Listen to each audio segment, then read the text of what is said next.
안녕하세요. 네, 반갑습니다. 가까이에 서울 서북교회에서 왔습니다. 찬양대 찬양을 한 번 더 들었으면 좋겠습니다. 아니면 좋겠다 싶을 만큼 마음에 큰 힘이 되어져서 정말 감사를 드립니다. 함께 기도하시겠습니다. 사랑과 은혜가 충만하신 살아계신 우리 주 아버지 하나님 감사드립니다. 하나님의 진노의 심판과 형벌받을 이 죄악된 세상을 우리의 죄로 말미암아 더욱 죄악되게 만들고 하나님의 심판과 형벌받을 세상을 만들며 살아왔던 저희들이었습니다.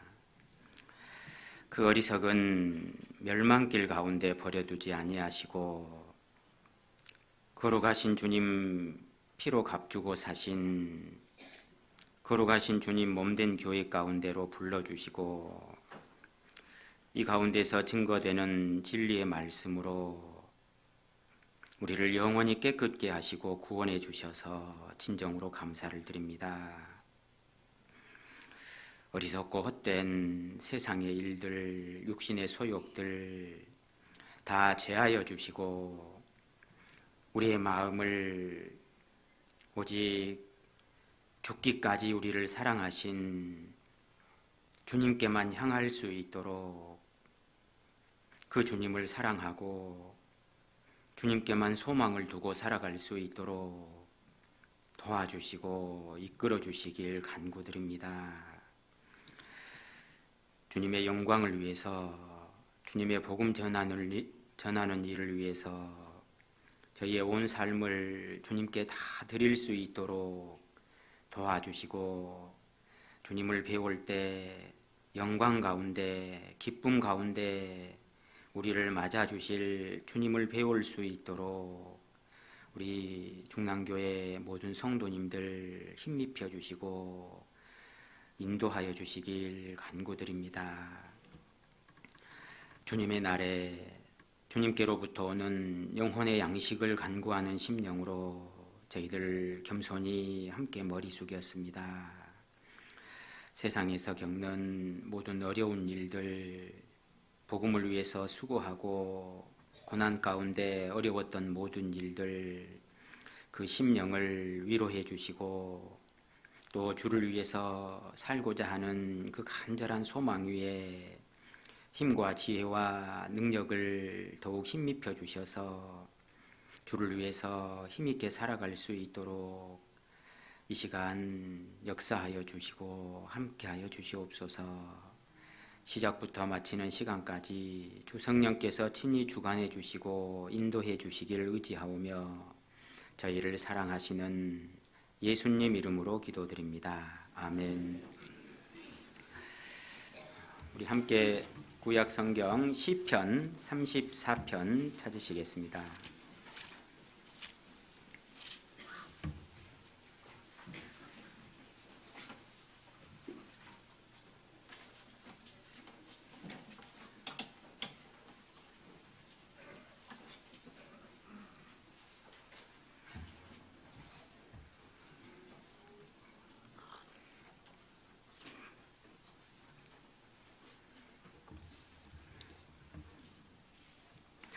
시편 34편 1절 말씀, 시편 34편 1절 말씀,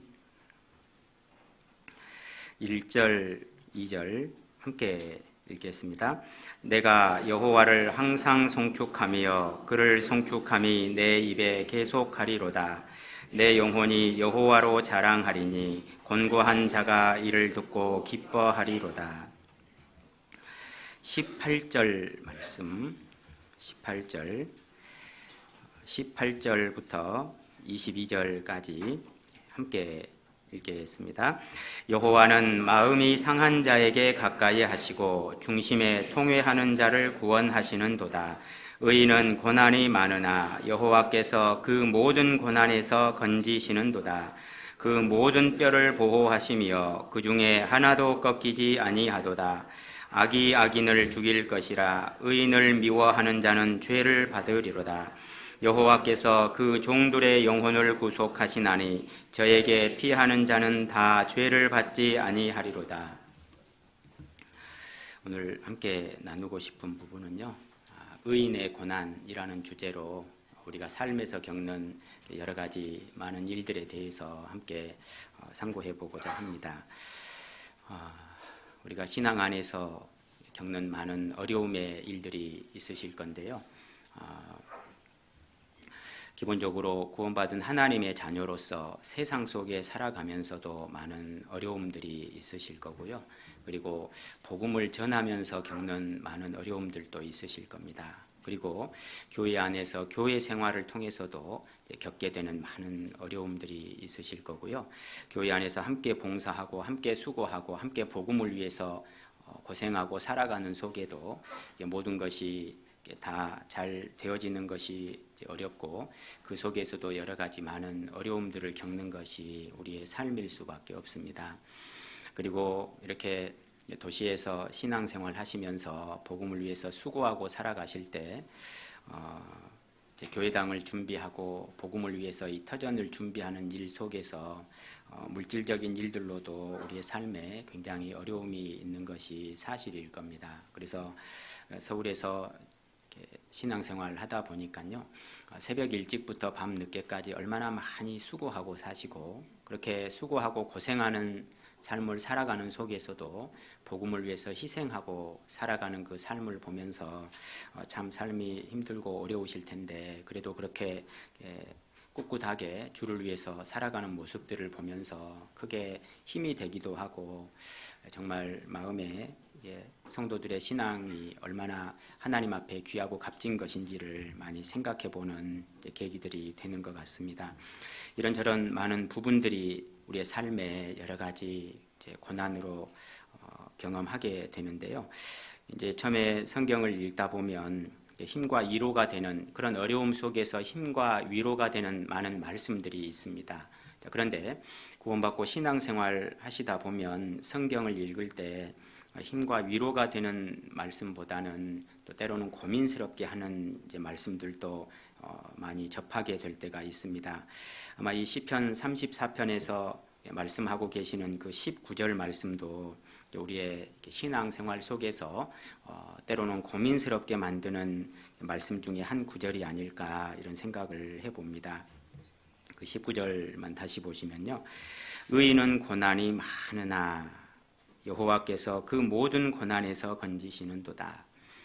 의인은 고난이 많으나 하나님께서 모든 고난에서 건지실 거라고 약속을 하고 계십니다. 그런데 우리가 천국 갈 때, 주님 앞에 설 때, 이제 주님이 다시 오실 그날에는 이 모든 고난에서 우리의 모든 삶의 고난으로부터 이 세상으로부터 벗어나서 완전한 영광 가운데 들어가게 될 것을 우리는 잘 알고 있습니다. 그래서 우리의 모든 고난이 사라질 날이 온다라는 사실을 생각할 때에는 기쁨도 되고 감사도 되지만 주님을 배울 때까지 이 세상을 살아가는 동안에 하나님께서 말씀하시는 것처럼 의인은 고난이 많으나라고 이 시편의 기자가 고백하고 있는 것처럼 우리 삶에도 주를 위해서 살아가는 삶 속에서도 오히려 많은 어려움이 있을 걸 생각을 해보면 굳이 하나님께서 꼭 이렇게까지 말씀하실 필요가 있었을까?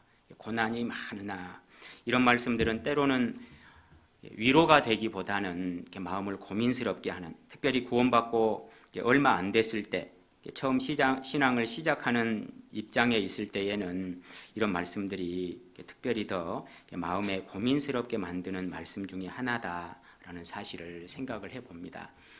저도 처음에 구원받고 신앙생활을 시작하고 본격적으로 신앙생활을 하려고 할 때요, 주를 위해서 살기는 살아야 되겠는데 주를 위해서 살려니 많은 고민과 갈등이 생기는 겁니다. 하고 싶은 것도 마음대로 할 수 없을 것 같고 주를 위해서 시간도 또 물질도 주를 위해서 드리며 살아가는 그 삶 속에서 여러 가지 어려움도 있을 것 같고 그리고 세상에서 본격적으로 하나님의 자녀로서 내 자신을 하나님을 믿는 사람으로 내 자신을 오픈하고 살아가려니 말과 행실에 대해서도 얼마나 조심하고 살아가야 될지에 대한 고민들도 많이 생기게 되고요. 그리고 이 사회생활을 하면서 사회생활도 열심히 해야 되는데 또 신앙생활도 같이 병행을 하려니 몸도 힘들고 피곤하고 내 삶을 챙기고 살아가는 것도 쉽지 않을 것 같고 이제 그런저런 많은 고민들을 하게 되는데 거기에 이 시편의 말씀처럼 의인은 고난이 많으나 라고 하시는 이 말씀들을 볼 때 정말 주를 위해서 살고자 할 때 하나님께서 의인은 고난이 많으나 라고 말씀하지 않으시고 하나님께서 그 자녀들에게 정말 주를 위해서 살 수 있도록 의인에게 축복이 많으며 이렇게 말씀하셨으면 얼마나 좋았을 뻔했을까 이런 생각들을 참 많이 해보게 된 때가 있습니다. 그런데 하나님께서 의인에게 축복이 많으며 올바로 살아가려는 사람에게 축복이 있어야 되는 것이 당연한 게 아니겠습니까? 그런데 의인에게 고난이 많으나 정말 주를 위해서 참된 인생을 살고 올바로 주를 위해서 살고자 하는데 의인은 고난이 많으나 이렇게 말씀하고 계시는 겁니다. 이런 말씀들을 볼 때 주를 위해서 더 살면 살수록 더 많은 어려움들을 겪게 될 수도 있겠구나 이런 생각을 하게 될 때에는 정말 주를 위해서 살아야 되나 말아야 되나 이런 고민들을 참 많이 해보게 되는 것 같습니다. 자동차가 가만히 있을 때에는 바람이 불어도 별로 흔들림이 없습니다. 그런데 자동차가 빨리 달리고자 하면 할수록 기름도 많이 들고 그리고 바람이 전혀 안 부는 날인데도 자동차가 속도를 올리면 올릴수록 바람을 많이 공기의 저항을 많이 받게 되는 것을 느끼게 되지 않습니까?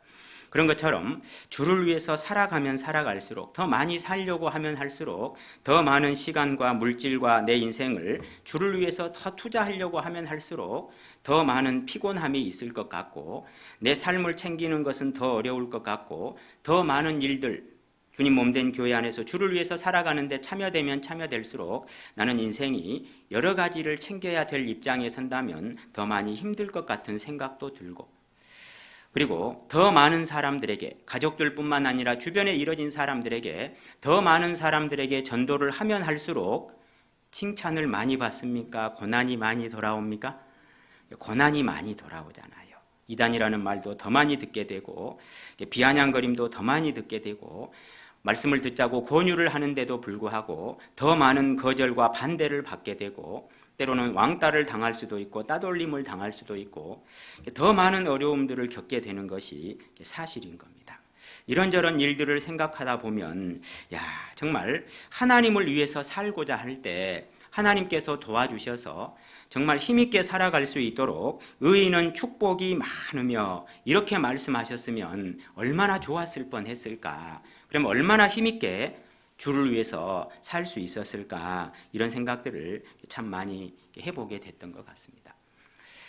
그러나 청년의 때를 지나오면서 신앙의 삶을 살아갈 때 의인은 고난이 많지만 그 속에 하나님께서 함께 하시는 능력이 있으시고 또 이 말씀 그대로 모든 고난에서 우리의 삶에서도 하나님 도와주심이 있고 함께 하심이 있고 또 그 속에 더 힘있게 나아갈 수 있도록 하나님의 능력의 손길이 함께 한다는 사실을 알게 되는데 여하간에 의인의 삶을 통해서 하나님께서 이루고자 하시는 것이 있으시기 때문에 하나님은 그렇게 주를 위해서 살고자 하는 그 하나님의 자녀들, 자기 자녀들에게도 고난을 많이 허락하시는 것 같습니다.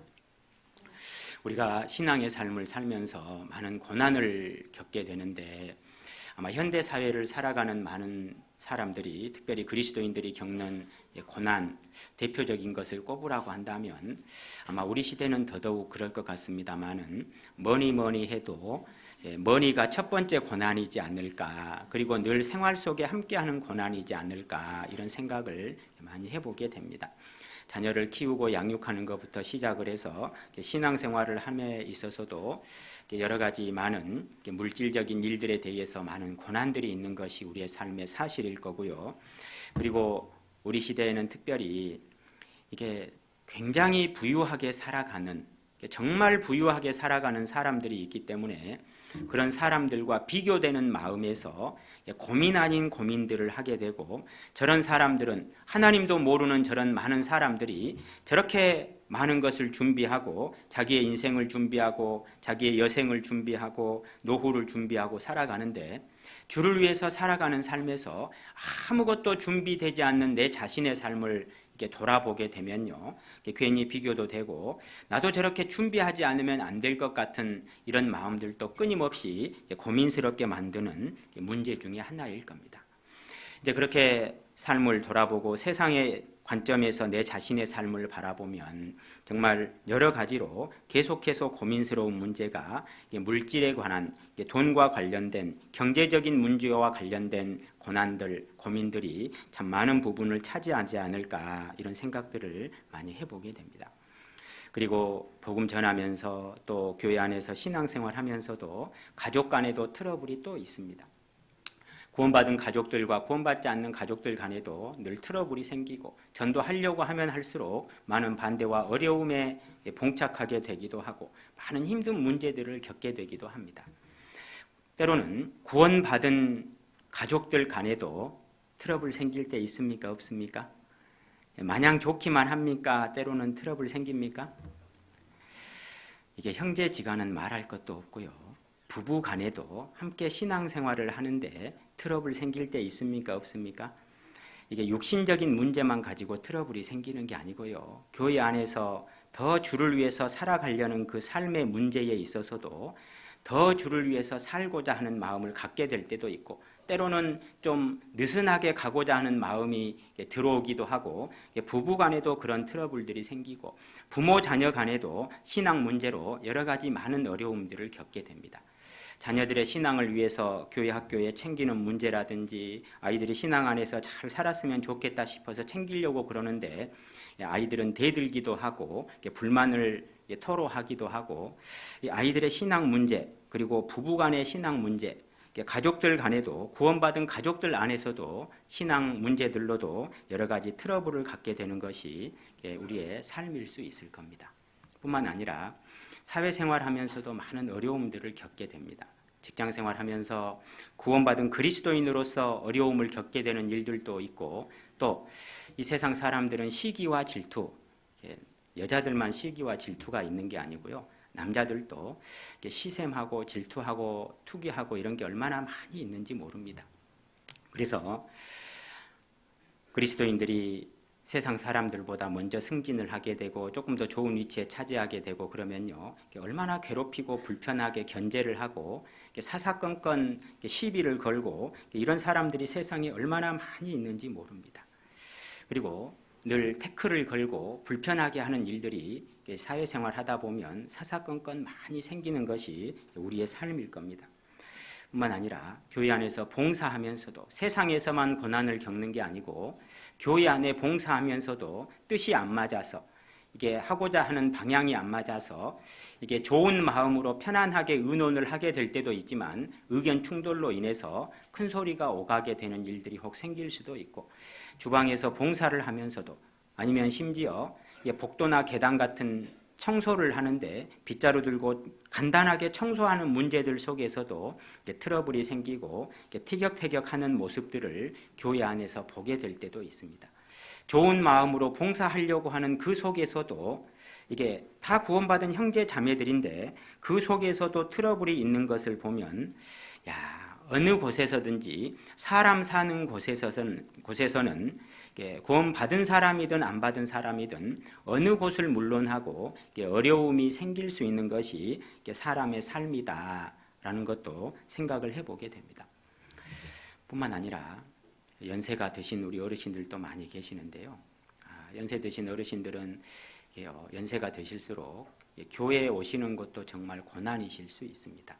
그리스도인들이 말씀을 못 들으면 늘 마음에 갈급함이 생기고, 말씀을 듣고 싶은 간절한 마음들을 갖게 되고, 말씀을 들으러 가고 싶은 그 간절한 그런 마음들을 갖게 되는데, 연세가 드실수록 교회를 자주 나오는 것도 쉽지 않고, 또 늘 먼저 전화를 해서 구역에서 임원들이 챙겨주셔서, 늘 잘 챙겨주셔서 이렇게 아무런 불편함 없이 차량 봉사도 해주시고 신앙생활 하실 수 있도록 잘 돌봐드리고 이렇게 하면 그래도 미안하면서도 정말 고마운 마음으로 신앙생활을 하고 말씀을 한 번이라도 더 들으러 갈 수 있고 이런 마음을 가질 수 있는데 우리 젊은 형제 자매들이 교회 일들로 바쁘기도 하고 전도하느라고도 바쁘고 교회 일들 챙기는 것도 바쁘고 이제 그런 속에서 조금이라도 소홀하게 되면 이 어르신들은 교회에 나오는 것이 참 어려운 부분들도 있고 이게 무릎도 불편하고 관절도 아프고 교회를 오고 싶어도 정말 힘든 여건들이 되다 보면 교회를 오는 것도 때로는요 이제 고난이 될 수도 있으실 겁니다. 우리 중랑교회는 어려움도 있으실 겁니다만은 엘리베이터가 있으셔서요. 그래도 지하에서부터 올라오실 수 있으시잖아요. 저희 교회는 자체 건물은 가지고 있지만 엘리베이터가 없다 보니까요. 어르신들이 한층 이렇게 계단 올라가시는 걸 보면요. 정말 너무 마음이 찬해요. 얼마나 마음이 찬하고 정말 이게 말씀을 듣기 위해서 오시는 걸음이 귀하기도 하고 때로는 정말 측은하고 불쌍하게 느껴질 때도 많고 말씀을 듣기 위해서 오는데 연세가 드실수록 나도 저렇게 계단 한 면 올라가는데도 한번 쉬었다 가야 되고 저럴 나이가 나도 오겠지 이런 생각들을 해보면 그런 어려움 속에서도 말씀을 들으러 오고 신앙생활하는 그 모습들이 얼마나 귀하고 감사한지 정말 많이 생각을 해보게 됩니다. 연세가 드실수록 이게 신앙생활하는 것 그 자체로도 정말 고난이 되실 수도 있습니다. 우리는 그런 것도 이해를 해야 될 필요가 있을 것 같다 생각이 들고요. 우리도 몇 년만 지나면 그런 모습이 될 거잖아요. 그런 걸 생각해 보면 어르신들에게 정말 잘해드리는 것이 반드시 중요한 문제겠다 이런 생각들을 많이 해보게 됩니다. 어르신들뿐만 아니라 우리 젊은 형제 자매님들도 신앙생활하면서 건강이 약해지면 신앙생활하는데 많은 장애를 어려움들을 겪게 되잖아요. 우리 시대에는 정말 우리 형제 자매님들 중에도 환경도 그렇고 많은 어려움들이 생기다 보니까요. 예기치 못하게 큰 질병이 들기도 하고 암도 찾아오는 분들이 있고 여러 가지로 많은 어려움을 겪는 일들이 참 많이 있는 것 같습니다. 그런 거 저런 걸 생각해 보면 우리 삶에는 구원받고 하나님이 모든 것을 도와주시고 인도해 주시지만 그 속에서 많은 고난과 함께 가는 것이 우리의 신앙이구나 이런 사실을 많이 생각을 해보게 됩니다. 자, 고난 좋아하는 사람이 있을까요? 아무도 없을 겁니다. 그런데 하나님께서 의인은 고난이 많으나 하나님께서 의인은 축복이 많으며 이렇게 말씀하셨으면 얼마나 좋았을 뻔했을까. 그런데 하나님께서는 의인은 고난이 많다 이렇게 말씀하고 계시는 겁니다. 사람은 누구든지 구원받은 사람이든지 구원받지 않은 사람이든지 누구를 물론하고 자기 인생에 정말 상관없이 지나가기를 간절히 바라는 단어가 있다면 이 고난이라는 두 글자일 겁니다. 내 인생에 절대 찾아오지 않기를 간절히 바라는 삶이 있다면 그 고난이라는 삶일 겁니다. 그런데 이 고난이 나를 피해 갑니까? 찾아옵니까? 오라고 부른 적도 없는데 찾아오는 겁니다. 반기지도 않는데 어김없이 찾아오는 겁니다.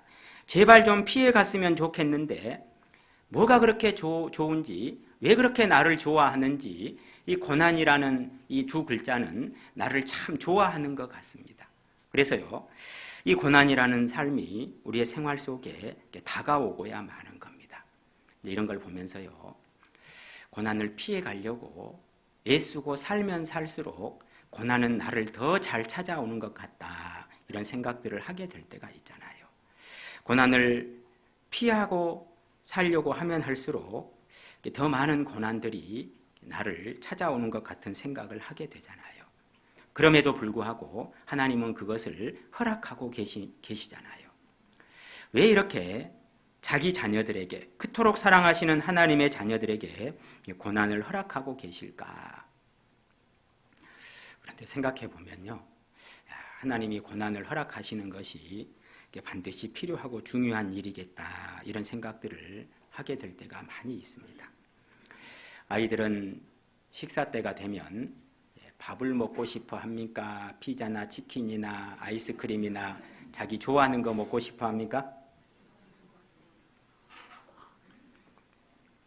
애들은 그런 게 질리지도 않나 봐요. 맨날 치킨, 피자, 아이스크림. 그런데 부모님 입장에서는 그 인스턴트 식품 먹이고 싶어 합니까? 밥 먹이고 싶어 합니까? 밥을 먹이고 싶어 하지 않습니까? 왜죠? 아이들의 평생의 건강이 달려있지 않습니까? 애들은 우선 먹기엔 꽃감이 달다고 일단은 자기 입에 좋은 걸 먹고 싶어 하는 겁니다. 그런데 부모님이 생각할 때에는 지금 어렸을 때부터 건강 관리를 잘 해놓지 않으면 이게 키는 커도 뼈도 부실하고 건강도 부실하게 되면 7, 80년의 인생을 살아가는데 많은 어려움들을 겪을 수밖에 없기 때문에 부모님들은요, 어찌든지 간에 밥을 먹이고 싶어 하잖아요. 애들이 아직 경험해보지 않아서 모르지만 40, 50만 넘어가도 계단을 오르는 것이 쉽습니까? 어렵습니까? 아침에 11층에서 12층 한층 걸어 올라오는데요. 이게 발목이 아파가지고요. 이제 왜냐하면 축구를 하도 이렇게 안 하다가 어제 토요일에 우리 봉사의 형제님들 축구를 아침에 6시에 하시는데요. 한 2달 만에 한 번 나갔거든요. 안 뛰다가 살살 뛰었는데도 이제 뭉쳐 있으니까 이제 불편함을 느끼고요. 이게 30대하고 40대하고는 완전히 다르더라고요. 그러면 이게 부모들은 삶이 얼마나 빨리 변화되는지를 알기 때문에 40, 50만 돼도 건강 문제에 대해서 굉장히 신경이 쓰일 수밖에 없는 몸으로 바뀐다는 걸 알기 때문에 자녀들이 건강하게 사는 날까지 하여간에 건강하게 살 수 있도록 밥을 먹여서 이게 몸을 튼튼하게 잘 만들어주고 싶은 것이 부모의 마음이잖아요. 그런데 자녀들은 그런 마음을 이해합니까? 못합니까? 전혀 관심이 없지 않습니까? 그래서 오직 자기 욕구, 자기 먹고 싶은 거, 자기 하고 싶은 거 이런 데밖에 관심이 없지 않습니까? 아이들은 공부하는 거 좋아합니까? 노는 거 좋아합니까? 노는 거 좋아하죠. 저는 결혼해서 아이들이 태어나면요, 이게 공부하는 걸 제일 좋아할 줄 알았거든요. 제 아이들은.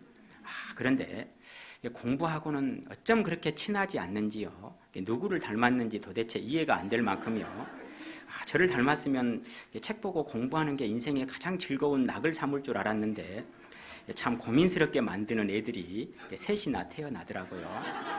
이제 그런 걸 보면서 아이들은 이게 노는 걸 좋아하고 공부하는 건 도대체 귀찮아하는 거잖아요. 그런데 부모 입장에서 보면 마음껏 놀도록 내버려 둬야 됩니까? 뭔가를 가르쳐야 됩니까? 7, 80년의 인생을 잘 살아갈 수 있도록 준비할 수 있도록 어려서부터 공부를 가르치든 기술을 가르치든 뭔가를 자기 삶을 개척할 수 있는 방법을 가르쳐주지 않으면 안 된다는 사실을 부모들은 알잖아요. 그런데 애들은 그런 거 저런 거 관심이 있습니까? 없습니까? 전혀 관심이 없는 겁니다. 그런 관점에서 생각을 해본다면 우리도 이 세상을 살아가는 동안에 우리는 편안하고 안락한 삶을 추구하고 살기를 원합니다. 이 세상에서 근심 걱정 없이 아무런 고난 없이 편안하게 잘 먹고 잘 살고 안정된 삶을 잘 살다가 천국 가고 싶은 것이 우리의 마음일 수 있을 거예요. 그런데 하나님께서는 우리에게 꼭 고난을 허락하고 계시는 겁니다. 그것도 의인은 고난이 많으나 라고 말씀하시는 것처럼 많은 고난을 허락하고 싶어 하셔요. 왜일까? 부모의 관점에서 자녀들의 인생을 생각할 때에는 인스턴트 식품이나 인생을 즐기고 놀고 사는 것보다 뭔가 공부를 가르치고 기술을 가르치고 자기 인생을 준비하게 만드는 것이 반드시 필요하고 그것이 중요한 문제이기 때문에 부모의 관점에서 아이들에게 뭔가 잘 지도하기를 원하시는 것처럼 영원한 세계에 계신 하나님께서는 우리가 생각하는 7, 80년의 인생만 생각하시는 것이 아니고 저 영원한 세계에서 영원히 주실 영원한 영광이 그만큼 중요하고 그만큼 가치 있는 것이기 때문에 하나님께서는 우리에게 고생스러운 인생을 주고 싶어 하지 않을까 이런 생각을 해보게 됩니다. 그래서 의인은 고난이 많으나 이렇게 말씀하시는 것처럼 하나님은 우리에게 이 고난으로 말미암아 얻는 신앙의 유익, 고난으로 말미암아 하나님 앞에 설 때 더 영광스럽게 설 수 있는 삶, 이것을 우리에게 허락하고 계시지 않을까, 이런 생각을 해보게 됩니다. 이 고난이 얼마나 필요하고 중요한 것인지 우리가 설명해 주지 않아도 누구나 다 잘 이해하고 사는 부분 중에 하나일 거예요. 왜냐하면 우리의 사랑하는 가족들이나 친척들, 주변의 이웃 사람들 전도할 때 고난이 없는 사람들은 말씀을 잘 듣습니까? 잘 안 듣습니까? 잘 안 듣잖아요. 그래서 삶에 고난이 없는 사람들은 이게요, 말씀의 중요함, 이런 것에 마음이 끌리지 않는 것 같습니다. 고난을 겪어보지 않는 사람들은요, 성경 강연에 하나님 말씀 앞에 와서도 그 인생의 고생스러운 문제들에 대해서 이야기를 하고, 내 삶이 언제 어떻게 죽을지 알 수 없고 내일 일을 알 수 없는 것이 우리 인생이라는 사실을 이야기를 해도 자기 이야기로 듣습니까? 남의 이야기로 듣습니까? 남의 이야기로 듣는 거예요. 그래서 마음이 낮아지지 않고 말씀에 관심도 갖지 못하고, 이게 천국 가는 믿음에 대해서 관심을 갖지 않고 말씀을 잘 받아들이지 않게 되잖아요. 그런데 참 놀랍게 이 세상에서도 고난을 많이 겪고 살아가는 사람들 보면요, 뭔가 찾는 마음을 자기 속으로부터 갖게 되잖아요. 그래서 말씀을 듣게 되면 한 번, 두 번 듣고도 구원받는 역사가 일어나지 않습니까? 그런 걸 생각해 보면 우리가 전도하고자 하는 내 사랑하는 가족들, 주변의 많은 이웃 사람들이 아무런 고난 없이 모든 일들이 잘 형통하고 편안하게 살다가 영원히 지옥으로 가는 것보다 많은 인생의 고난을 통해서라도 마음이 낮아져서 정말 하나님 앞에 마음을 낮추고 말씀 앞에 나와서 구원을 받고 영원한 천국의 소망을 얻는 것이 훨씬 더 가치 있고 비교할 수 없이 중요하다라는 사실을 우리는 잘 알고 있는 거잖아요. 그러면 구원받지 않는 사람들에게도 반드시 고난이 필요하고, 구원을 받기 위해서도 반드시 고난으로 말미암아 구원의 길로 인도함을 받는 것이 사실이라면, 구원받은 하나님의 자녀들, 자기 자녀들이 아무런 고난도 없고 아무런 어려움 없이 인생을 살면서 그냥 신앙의 삶을 그럭저럭 살다가 하나님 앞에 그냥 그럭저럭 서는 거 하고, 하나님 앞에 정말 많은 어려움과 고난 속에서 내 인격이 변화되고 예수 그리스도의 인격을 닮아가고 내 삶을 고난 속에 살면서 복음을 위해서 더 많은 고난을 겪고 살다가 하나님 앞에 더 큰 영광을 얻고 영광 가운데 설 수 있는 삶, 이것을 생각해 보면 우리가 어떤 길을 가는 것이 진정으로 내 자신에게 유익하고 하나님께서 우리에게 어떤 걸 주시는 것이 하나님의 관점에서 더 큰 기쁨이 될지 우리 생각해 보게 되지 않습니까? 그래서 구원받은 사람들도 우리는 삶에서 편안하고 좋은 안정된 삶을 추구하고 살지만 하나님께서 우리에게 주고자 하시는 것은 복음과 함께 고난받는 삶을 주고 싶은 것이 하나님의 간절한 마음이지 않을까, 이런 생각들을 많이 해보게 됩니다. 놀랍게 하나님께서는 하나님의 아들 독생자 예수 그리스도를 이 세상에 보내실 때에도 고난 가운데 그 예수님의 생애 전체가 고난으로 시작해서 고난으로 끝나는 생애를 이 세상에서 주신 거잖아요. 이 시편 34편의 고난도 그 뒤에 읽어보면 예수님의 고난과 관련해서 말씀하신다는 사실을 우리에게 보여주고 계시지 않습니까?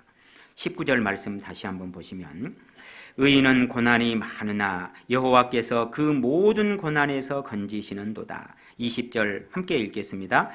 그 모든 뼈를 보호하시며 그 중에 하나도 꺾이지 아니하도다. 그 모든 뼈를 보호하시며, 하나님께서 예수 그리스도와 관련돼서 이 말씀을 하시면서 고난이 많을 걸 말씀하고 계시는 겁니다.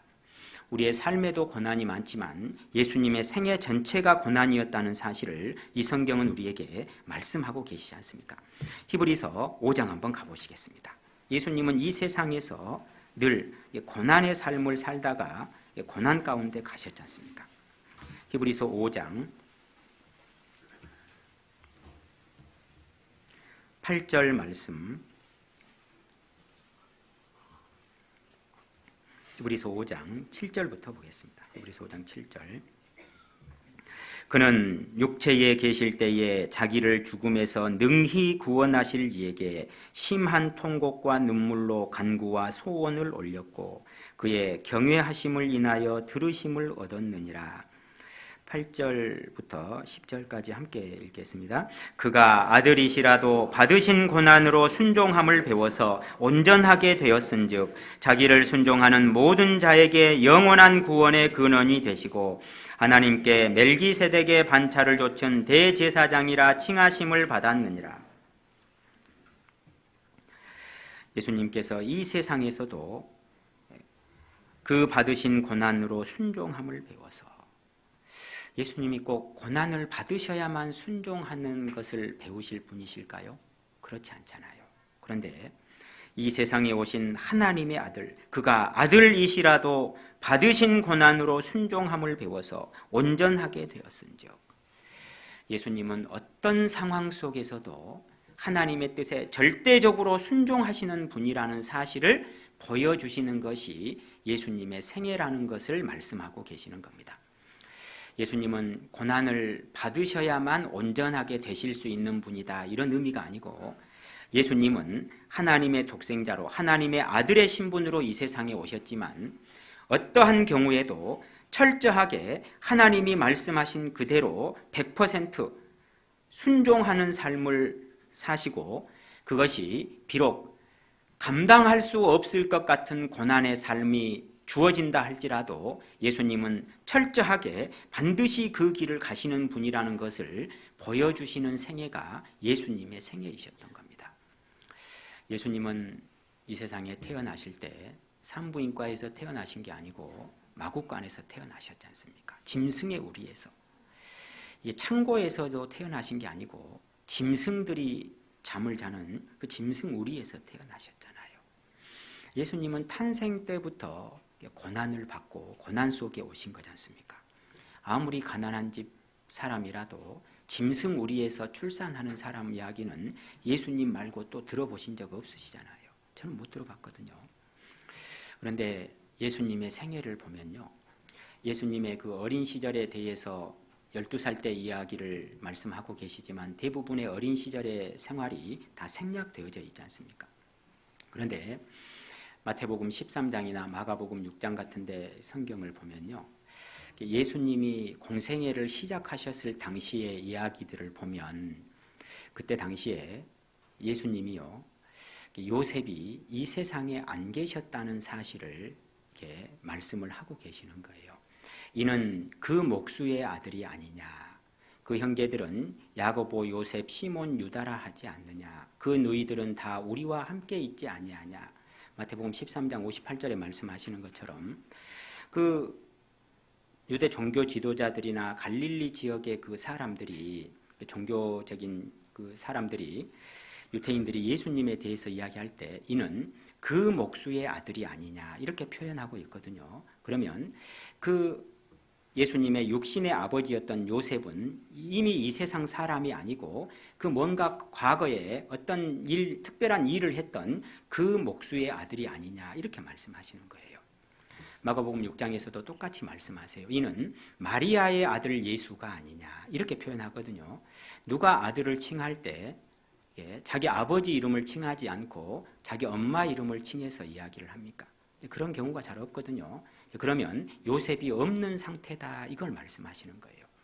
그러면 요셉이 언제 죽었는지 알 수 없지만 예수님은요, 청년의 때를 지나오면서 목수 일을 직접 하고 어린 시절부터 요셉에게 목수 일을 물론 안 배워서도 하실 수 있는 분이지만 목수 일을 배우면서 성장하셨고, 그리고 예수님이 청년의 때를 지나오면서는 목수 일을 직접 하면서 자기 육신의 동생들이 4명에다가 그 누이들이라고 했으니까 최소한 야곱과 요셉과 마리아 사이에서 여동생들이, 딸들이 2명 이상 태어났는데 그 많은 식구들을 부양하면서 살아왔을 가능성이 많이 있는 겁니다. 한번 생각해 보십시다. 예수님이 십자가에 못 박혀 죽으시기 전에 120대의 채찍을 맞으셨다고 역사적으로 기록하고 있지 않습니까? 그러면요, 예수님이 아무 일도 하지 않고 살아오셨다면요, 그 채찍을 맞으시는 중에 살이 다 찢기고 터지고 이게 복부라든지 온 몸의 근육으로 완전히 단단하게 뭉쳐 있는 상태가 아니면 이게 복부랑 이게 내장 같은 게 다 터져 가지고요, 채찍 맞으면서 벌써 죽을 수밖에 없어요, 사람이.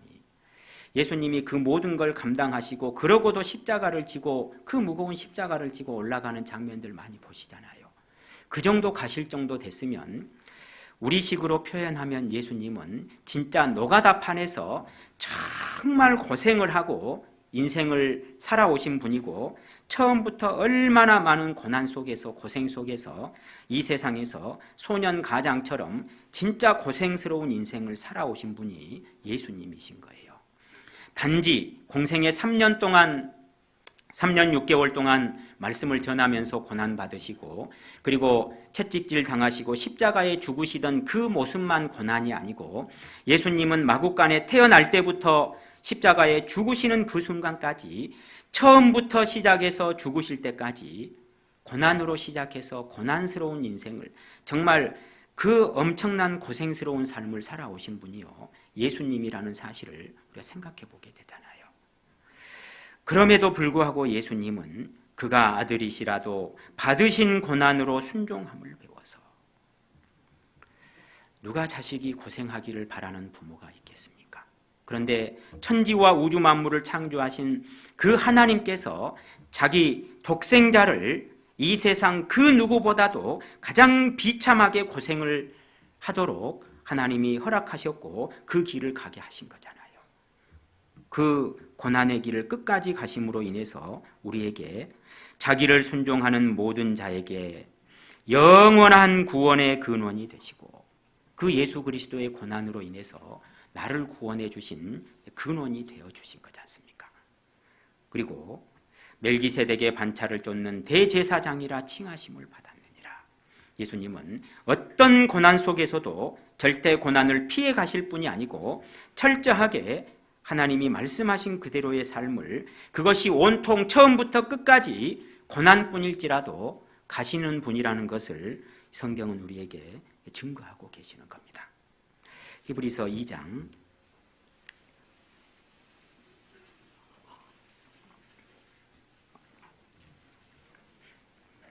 히브리서 2장 10절 말씀, 히브리서 2장 10절 함께 읽겠습니다. 만물이 인하고 만물이 말미암은 자에게는 많은 아들을 이끌어 영광에 들어가게 하시는 일에 저희 구원의 주를 고난으로 말미암아 온전케 하심이 합당하도다. 하나님이 뭔가 부족하셔서 온전하게 되고 말고 그래야 될 필요가 있는 분이다, 이런 의미가 아닌 겁니다. 대기업 회장이 자기 아들을 회장 자리에 앉을 때 아무 고생도 안 해보고 회사 일도 아무것도 모르는데 회장 자리를 물려줍니까? 안 물려줍니까? 안 물려주잖아요. 그리고 반드시 회사를 책임질 수 있을 만한 충분한 능력이 있다고 생각할 때 물려주잖아요. 자, 그렇게 회사에서 고생을 하고 같이 성장을 해봐야 그 사람이 회사의 회장이 돼도 다른 직원들도 이사들도 충분히 경영할 능력이 있는 사람이라고 믿고 따를 수 있는 거잖아요. 그런 의미인 겁니다. 예수님이 그렇게 많은 고난으로 말미암아서 온전하게 하심이 합당하도다, 이 말은 뭔가 예수님이 부족하셔서 고난을 받아야만 온전하게 되실 수 있는 분이다, 이런 의미가 아니고, 예수님은 원래 완전하신 분이시지만 이 세상에서 고난 가운데 살다가 주님 앞에 서게 될 모든 하나님의 자녀들 앞에 가장 더 영광스럽게 더 영광을 받으시기에 합당하신 분이 예수님이라는 사실을 모든 사람들에게 보여주시는 통로가 예수님이 받으신 고난의 삶이다 라는 것을 말씀하고 계시는 겁니다. 그래서 9절 말씀, 오직 우리가 천사들보다 잠깐 동안 못하게 하심을 입은 자 곧 죽음의 고난 받으심을 인하여, 함께 읽겠습니다. 영광과 존귀로 관쓰신 예수를 보니 이를 행하심은 하나님의 은혜로 말미암아 모든 사람을 위하여 죽음을 맛보려 하심이라. 예수님의 죽음의 고난 받으심을 인하여 영광과 존귀로 관쓰신 예수를 보니, 우리는 주님 앞에 설 때요, 우리 자신이 아무리 예수님을 위해서 이 세상에서 많은 고난을 겪었어도 예수님보다 더 고난 겪을 수는 없다라는 사실을, 고난 겪은 것은 아니라는 사실을 주님 앞에 서게 되면 알게 될 겁니다. 그리고 예수님이 가장 영광스럽게 되는 것이 너무도 당연하고 합당한 일이라는 것을 우리는 그분 앞에 설 때 분명히 알게 될 겁니다. 그걸 위해서 예수님은요, 이 세상에서 우리의 구원의 근원이 되시기 위한 그 고난의 모든 인생의 길을 하나님 말씀대로 철저하게 100% 순종하고 가셨다는 사실을 우리에게 말씀하고 계시는 겁니다. 왜 그렇게까지 이런 고난의 길을 가셨을까? 그 길을 가신 것이 우리를 위한 것이다, 이렇게 말씀하세요. 베드로전서 2장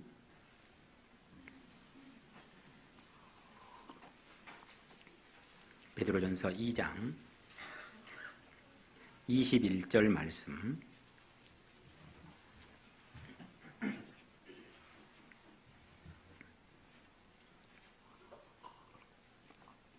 베드로전서 2장 21절 말씀 함께 읽겠습니다. 이를 위하여 너희가 부르심을 입었으니 그리스도도 너희를 위하여 고난을 받으사 너희에게 본을 끼쳐 그 좌취를 따라오게 하려 하셨느니라. 우리를 구원하시기 위해서 그 길을 가셨을 뿐만 아니라 그 철저하게 하나님 말씀에, 하나님의 뜻에 그대로 순종의 삶을 가신 것이 우리도 철저하게 그 주님의 뒤를 따라오는 것을 배우게 하시려고, 아무리 많은 고난이 있을지라도 우리의 신앙의 삶이 철저하게 고난이라 할지라도 그 길을 따라오게 하시려고 주님이 그 길을 먼저 가신 거다. 왜요? 우리 고생시키려고 그러셔요? 영광을 주시려고 그러세요? 영광을 주시려고 그러시는 거지 않습니까? 이기는 그에게는 내가 하나님의 보좌에 함께 앉은 것과 같이 하리라 라고 말씀하시면서, 이기는 그에게는 내 보좌에 함께 앉게 하여 주리니 내가 이기고 아버지 보좌에 함께 앉은 것과 같이 그도 내 보좌에 앉게 하여 주리라고 말씀하고 계시잖아요. 하나님께서 우리에게 그토록 많은 고난을 허락하고 계신다면 특별히 더 축복된 삶을 살고 계시는 겁니다. 중요한 건요, 고난을 회피하고 살아갈 거냐, 예수님처럼 그것을 그대로 받아들이고 그 속에서 겪는 예수님의 인격을 닮아가는 삶, 그리고 그 속에서 복음과 함께 고난받으면서 영혼들을 구원하는 길, 이 삶을 끝까지 살아가다가 주님 앞에 영광스럽게 설 거냐, 아니면 그 길을 회피하고 피해 가서 이 세상에서는 그냥 그럭저럭 눈치 보는 듯 하나님의 눈치 보면서 그럭저럭의 신앙의 삶을 살다가 하나님 앞에 부끄럽게 설 거냐, 이 문제를 결정하는 것은요, 순전히 내 자신에게 달려있는 문제인 겁니다. 우리가 신앙의 삶을 살 때 많은 심한 많은 고난과 어려움을 겪게 될 때가 있습니다. 그럴 때 우리는 이런 생각을 하게 될 때가 있는데요. 우리 이사야 40장 한번 가보시겠습니다. 이사야 40장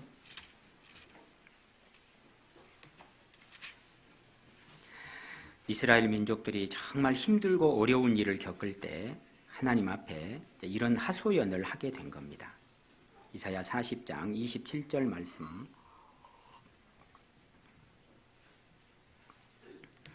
이사야 40장 27절 함께 읽겠습니다. 야곱아 내가 어찌하여 말하며 이스라엘아 내가 어찌하여 이르기를 내 사정은 여호와께 숨겨졌으며 원통한 것은 내 하나님에게서 수리하심을 받지 못한다 하느냐. 이스라엘 민족들이 하나님 앞에 인생을 사는데 힘들고 어려운 일들이 많이 있는 겁니다. 그런데 하나님이 도와주지 않으시는 것처럼 느껴지는 거예요.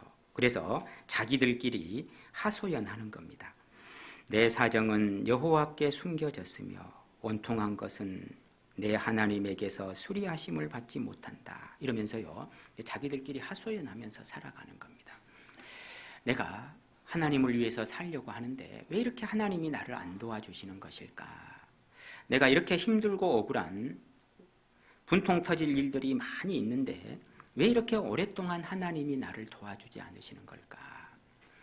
하나님은 모든 사람이 구원받기를 간절히 바라시는 분이라고 말씀하시는데 내가 10년이 지나고 20년이 지나도록 내 가족들을 전도를 위해서 이렇게 고생을 하고 애를 쓰고 그렇게 오랫동안 기도를 하는데 하나님은 왜 그렇게 내 기도는 빨리 이루어주지 않으시는 걸까? 구원받은 지 3, 4년 된 어떤 형제님, 자매님도 구원받고 몇 년 안 됐는데 가족들 다 구원받아서 교회에 나오는 가정들도 간혹 우리 중에 이제 있지 않습니까? 그런 걸 보면 왜 하나님은 나를 그렇게 안 도와주실까?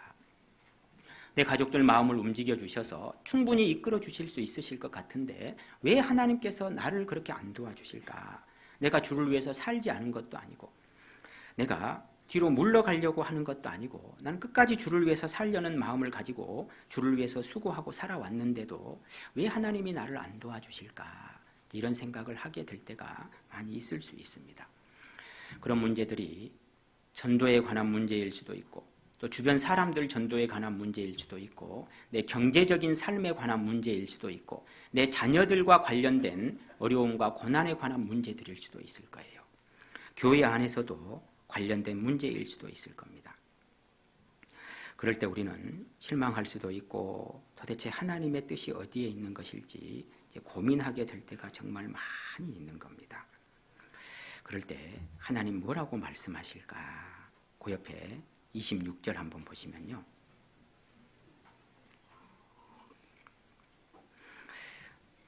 함께 읽겠습니다. 너는 눈을 높이 들어 누가 이 모든 것을 창조하였나 보라. 주께서는 수요대로 만상을 이끌어내시고 각각 그 이름을 부르시나니 그의 권세가 크고 그의 능력이 강함으로 하나도 빠짐이 없느니라. 그렇게 하소연하는 이스라엘 사람들 보실 때 하나님이 무슨 말씀하시냐면요. 야, 너 세상만 보지 말고 눈을 높이 들어서 하나님을 한번 봐라. 저 우주를 한번 봐라. 저 우주에 얼마나 많은 별들이 있는지를 봐라. 하나님께서 수요대로 만상을 이끌어내시고 필요한 개수만큼 저 우주에 많은 별들을 만드셨고 각각 그 이름을 부르시나니 하나님께서 그 별들에다가 이름을 붙여두셨단다. 그런데 그 중에 한 개라도 하나님 모르시는 것이 없이 모든 것을 다 알고 계신단다. 이렇게 말씀하시는 거예요. 자, 그러시면서 28절 말씀 보시면요. 28절. 너는 알지 못하였느냐 듣지 못하였느냐 영원하신 하나님 여호와 땅 끝까지 창조하신 자는 피곤치 아니하시며 곤비치 않으시며 명철이 한이 없으시며 하나님께서는 알지 못하시는 것이 하나도 없으시고 명철이 한이 없으신 분이다. 명철이 끝이 없으신 분이다. 이렇게 말씀하시는 겁니다. 인간은 저 우주의 별들이 몇 개인지 압니까? 모릅니까?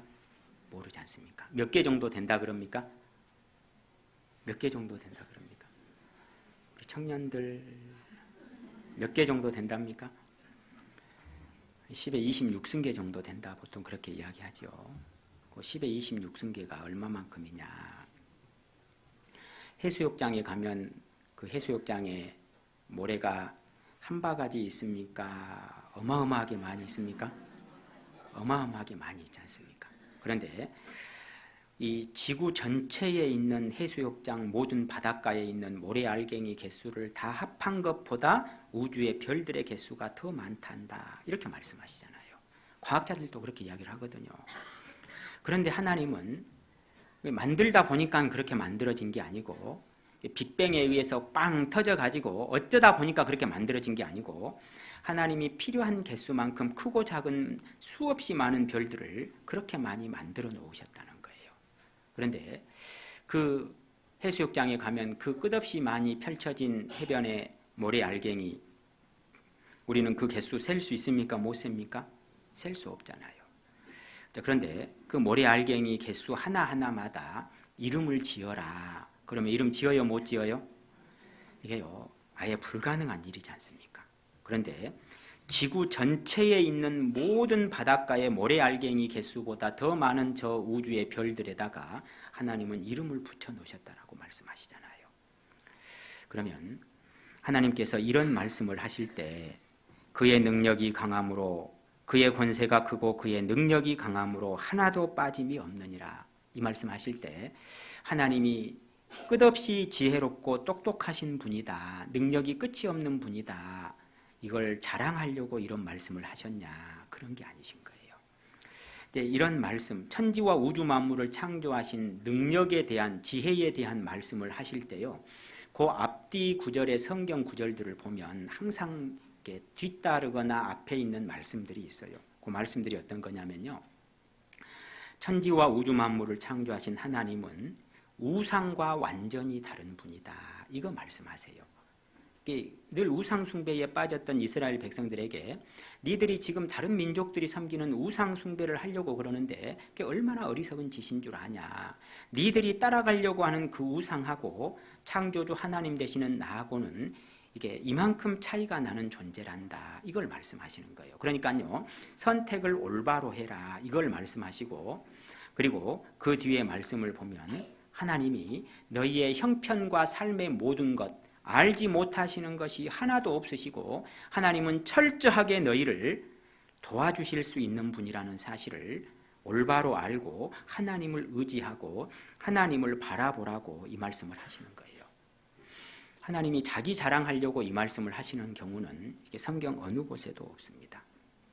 그런데 우리는 신앙의 삶을 살면서 하나님이 안 도와주시는 것 같을 때, 하나님이 다른 사람들은 도와주시는데 나에게는 무관심한 것 같을 때 우리는 똑같이 이스라엘 사람들처럼 이런 생각을 하게 될 때가 있습니다.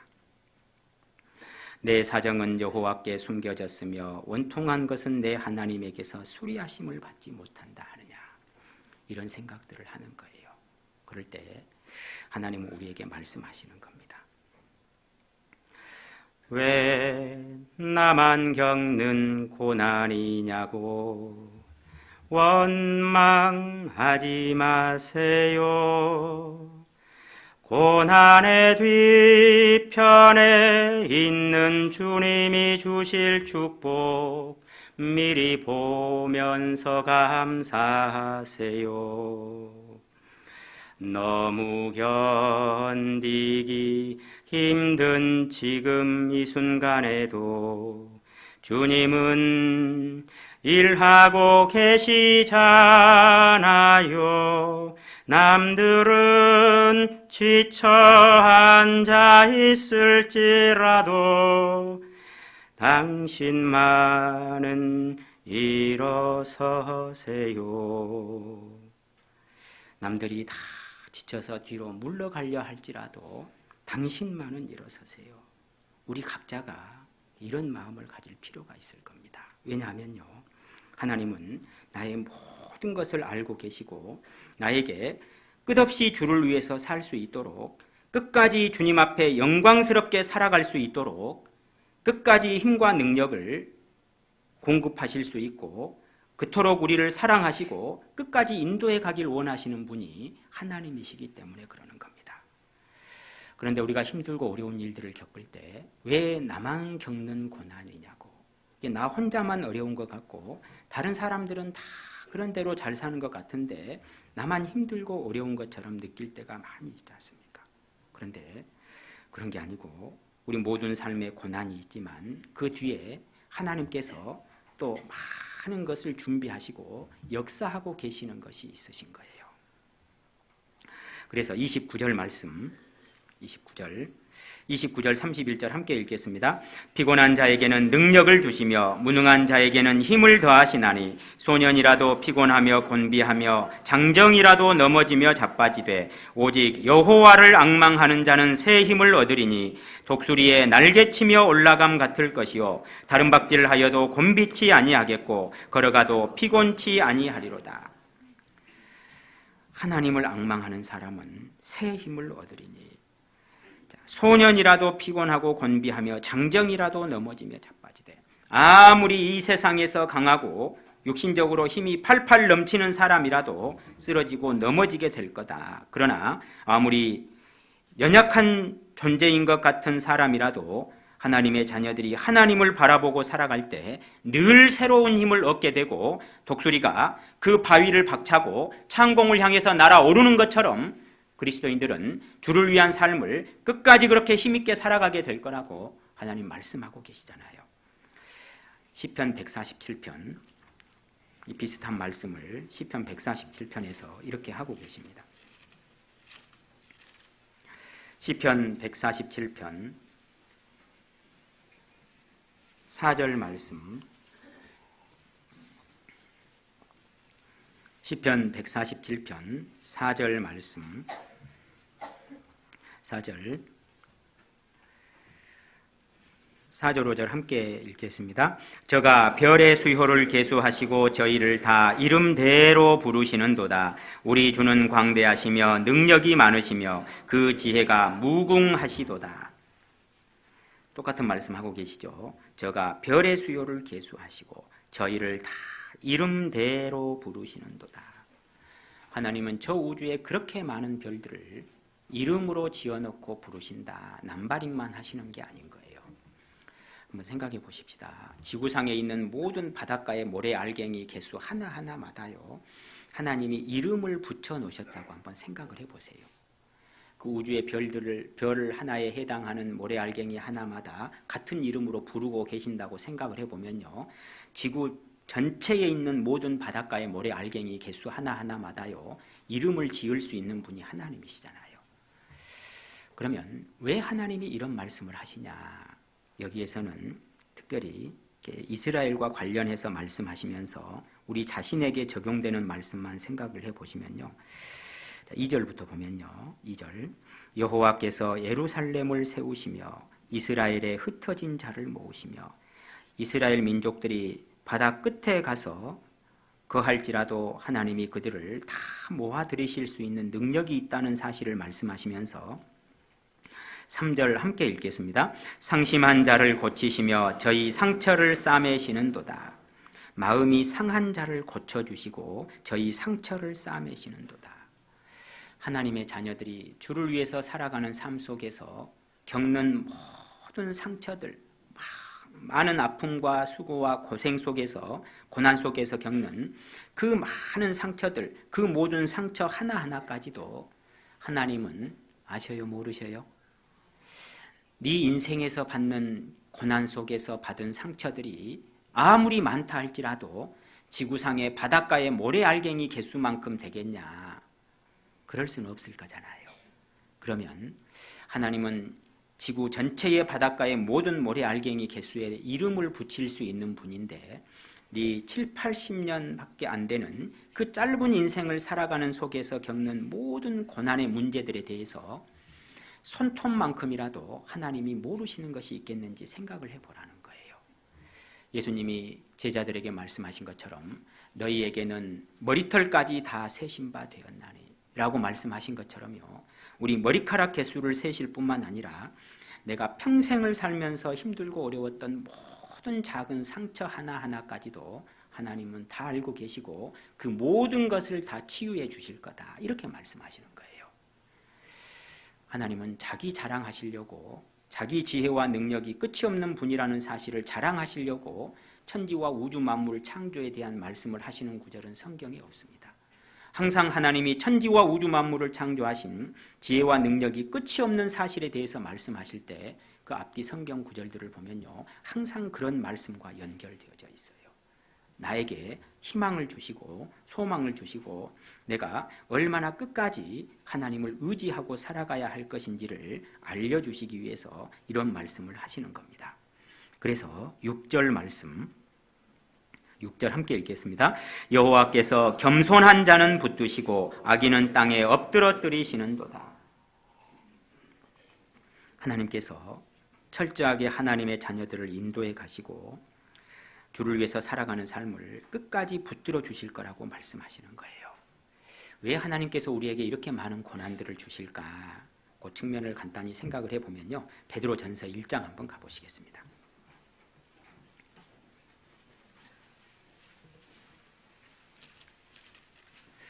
베드로전서 1장, 하나님이 우리에게 고난을 허락하시는 많은 이유들이 있습니다. 베드로전서 1장 7절 말씀 함께 읽겠습니다. 너희 믿음의 시련이 불로 연단하여도 없어질 금보다 더 귀하여 예수 그리스도에 나타나실 때에 칭찬과 영광과 존귀를 얻게 하려 함이라. 하나님이 우리에게 고난을 허락하고 계시는 이유는, 믿음의 삶에서 시련을 허락하고 계시는 이유는 불로 연단하여도 없어질 금보다 더 귀한 믿음을 갖게 하시려고, 그리고 주님 앞에 설 때 칭찬과 영광과 존귀를 얻게 하시려고. 하나님은 우리에게요, 의미 없는 고생을 시키는 분이 아니다라는 사실을 말씀을 하고 계시는 거예요.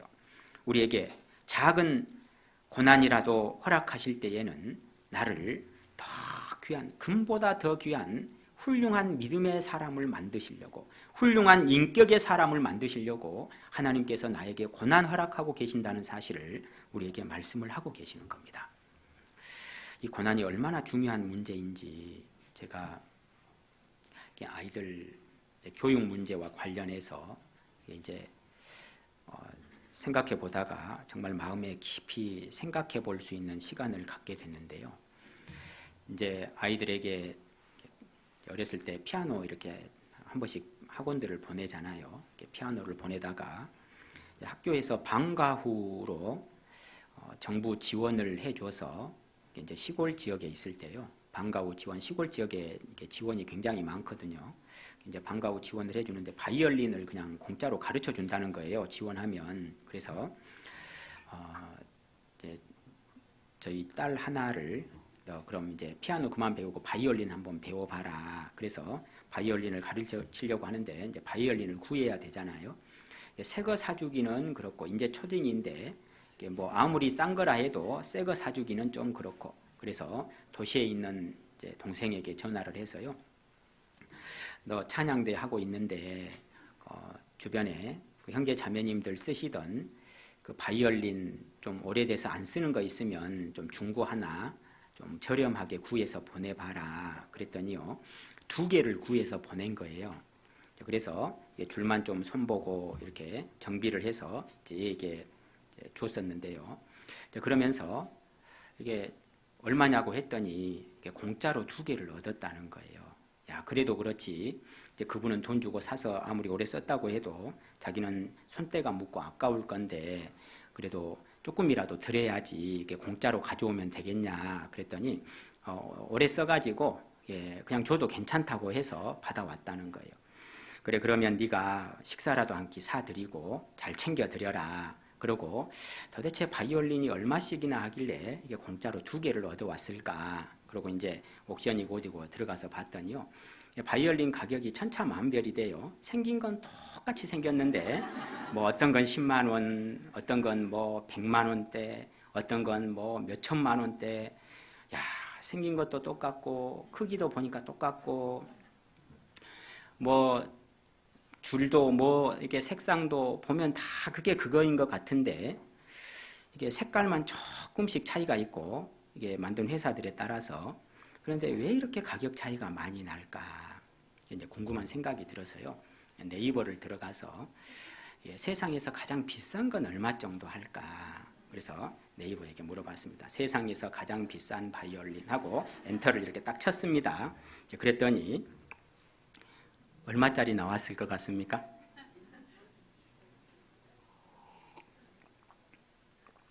우리 관현악도 이렇게 하고 계시는데 얼마짜리가 제일 비싼 바이올린이라고 나왔을 것 같습니까? 네? 틀려도 괜찮습니다. 말씀해 보십시오. 3억이요? 오, 세게 나오시네요. 제일 비싼 바이올린 했더니요, 33억짜리 나오더라고요. 33억. 야, 33억. 이게 이탈리아 사람 스트라디바리우스라는 사람이 1707년도에 만든 악기인데요, 뉴욕 경매 시장에서 33억짜리 나온 거예요. 저기 있는 거하고 똑같은데 조그만한데, 자, 어떤 건 공짜로 2개고 어떤 건 33억이고 그러는 거예요. 야, 이해가 안 되잖아요. 그래서 도대체 차이가 뭐냐, 이게 도대체 이게 있을 수나 있는 일이냐. 그래서 그 이제 쭉 이렇게 조사를 해봤더니요, 딱 한 가지 재료 차이랍니다. 재료. 재료 차이인데 보통 단풍나무를 많이 이제 쓰더라고요. 악기를 만들 때. 왜 단풍나무를 많이 쓸까 이렇게 이제 봤더니요. 그 캐나다의 상징이 나무 아시죠? 예, 단풍나무잖아요. 캐나다는 따뜻한 지역입니까? 추운 지역입니까? 막 눈이 오면 막 1m씩 쌓이고요. 엄청나게 추운 지역이잖아요. 그 나라의 상징이 단풍나무인데 추위 속에서 자란 혹한의 그 겨울들을 이겨내고 추위와 더위를 끊임없이 이겨내고 자란 그 단풍나무가 그만큼 재질이 단단하고 좋아서 이게 좋은 악기를 만드는 데 사용이 된다는 겁니다. 그래서 그 많은 혹한의 추위를 이겨내고 단단하게 자란 나무일수록 더 좋은 악기가 나오고 더 좋은 소리가 나오기 때문에 가격이 비싸진다는 거예요. 그런데 이 스트라디바리우스가 만들었던 이 악기들은 왜 이렇게 비쌀까? 스트라디바리우스가 만들었던 악기들이 굉장히 많이 남아 있거든요. 지금부터 300년 전 사람이지만요. 이 사람이 만든 게 1000개 이상 만들었다 그래요. 뭐 바이올린, 뭐 기타 종류부터 해서 첼로, 뭐 각기 종류들을 만들었는데요. 지금은 이렇게 좋은 악기를 만들 수 있는 기술도 다 확보가 됐고 스트라디바리우스가 어떻게 악기를 만들었는지 그 모든 과정이 다 연구가 되어져 있어서 얼마든지 똑같은 방법으로 똑같은 공법으로 똑같이 만들 수 있다는 거예요. 그런데 그런 소리가 안 나온다는 거예요. 이유가 뭐냐? 이유가 딱 한 가지뿐이랍니다. 그런 재료가 없대요. 로키 산맥이나 그 혹한의 추위 속에서 자란 나무들을 지금은 온난화로 인해서요. 그 나무를 구하는 것 자체가 불가능해졌다는 거예요. 그래서 지금은 악기를 아무리 잘 만들어도 그 사람이 만들었던 악기처럼 좋은 소리를 내는 것이요 불가능한 시대가 됐다는 거예요. 그래서 그 악기가 그렇게 비싸게 경매 시장에서 팔리고 있다는 겁니다. 어떤 악기들은 보면 그 이탈리아 그 천재 바이올리니스트라고 하는 그 파가니니라는 사람이 있는데요. 이 파가니니라는 사람이 그 사용했던 악기가 지금 이탈리아 악기 보관소에 보관되어져 있는데요. 이 악기는 이렇게 400억의 보험이 들어있어요. 400억. 악기 하나에 400억의 보험이 들어있는 겁니다. 그 바이올린 하나에. 여러분 중에서 400억짜리 보험 넣고 다니는 분 계십니까? 이게요.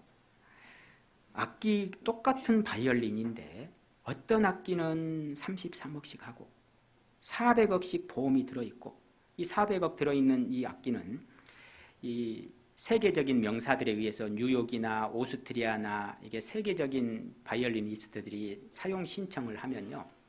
사용 허가가 떨어지면 그거를 국가 대통령만큼 이 경호를 해서 그 악기를 가지고 다닌답니다. 그리고 이게 한 1시간 정도 연주회가 끝나면 바로 회수를 해서 이탈리아 악기 보관소로 바로 가지고 간대요. 어떤 악기들은 그렇게 엄청난 가격이 매겨져 있고 가면 갈수록 가치가 높아져 가고 어떤 악기들은 사용을 하다 보니까 오래 사용해서 공짜로 2개짜리가 되고 이렇게 되는 거예요.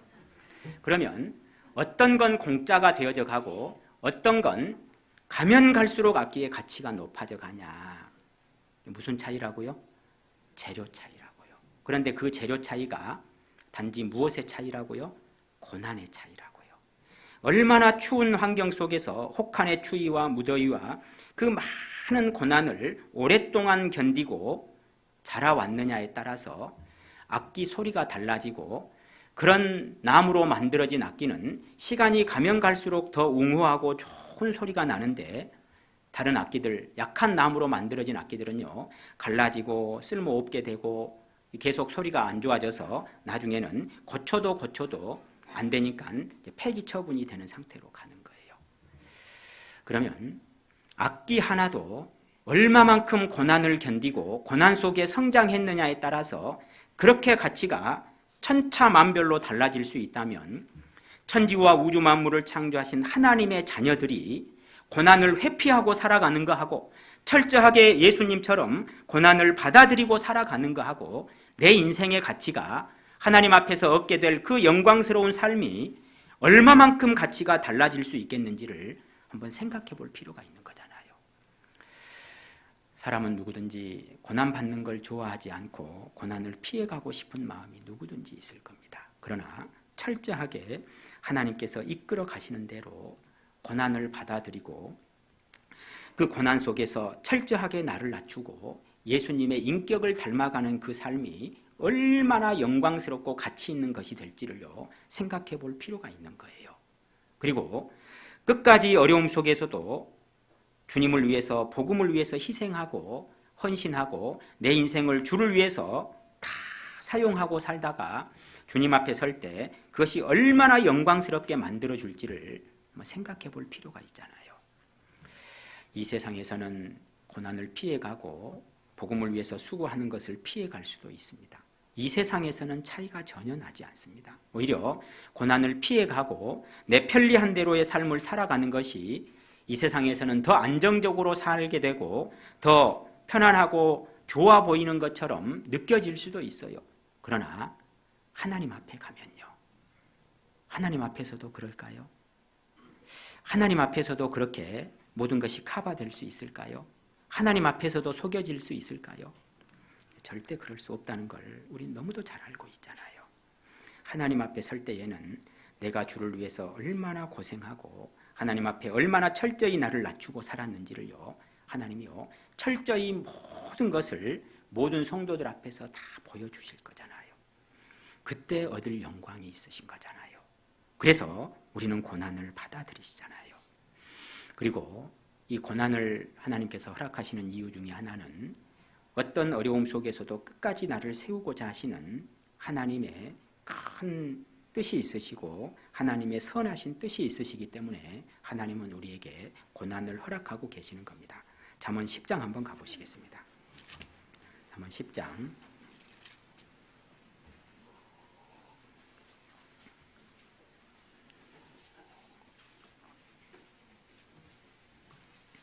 잠언 10장 25절 말씀. 잠언 10장 25절 함께 읽겠습니다. 회리 바람이 지나가면 악인은 없어져도 의인은 영원한 기초 같으니라. 제가 구원받고 신앙생활하면서 2010년도가 될 때까지 그때가 구원받고도 뭐 거의 20년이 다 돼가는 시기였는데도요. 구원받고 하나님이 조금만 도와주셔서 신앙 안에 잘 세워지고 나면 그 다음에 하나님이 고난을 허락하셔도 좋을 것 같은데 구원받고 처음부터 계속 고난이 허락되기 때문에 교제에 정착하지 못하고 뿌리를 내리지 못하고 떨어져 나가는 형제 자매들을 보면서 이럴 때 하나님이 좀 도와주시면 안 될까 이런 생각을요 끊임없이 계속 이렇게 하게 됐었거든요. 근데 이 문제를요 해답을 내리지를 못했었어요. 그런데 제가 2010년도에 충남 홍성에 있을 때요. 그때 왔던 태풍을 보면서 이 문제에 대해서 종지부를 찍게 됐습니다. 왜냐하면 2010년도에 그 곰파스라는 태풍이 서해안에 불었었거든요. 그래서 이게 서울로 와서 서울에서 소멸됐던 태풍입니다.